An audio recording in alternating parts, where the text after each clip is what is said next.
Everything moves, from a thrown baseball to a planet orbiting the sun. But how do we describe that motion precisely? This is the world of kinematics, the language of movement in physics, and it's built on a few core ideas. It all starts with a simple question. Where is an object? That's its position. But more interesting is the change in its position, which we call displacement. Imagine you walk 10 meters east, then 10 meters back west.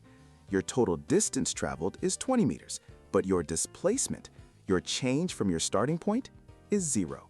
Displacement cares about the start and finish lines, not the winding path you took. Now, let's add time. How quickly did your displacement change? That's velocity. It's not just your speed, it includes your direction.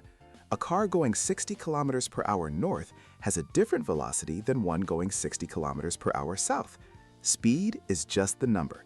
Velocity tells the whole story. But what if your velocity isn't constant?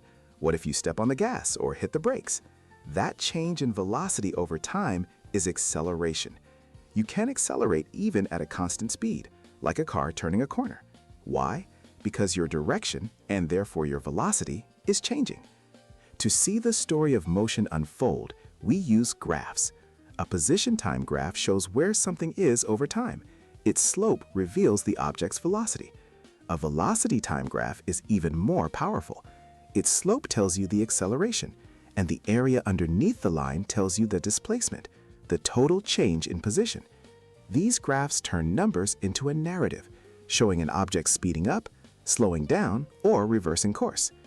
Mastering these concepts, position, displacement, velocity, and acceleration, isn't just about passing a test.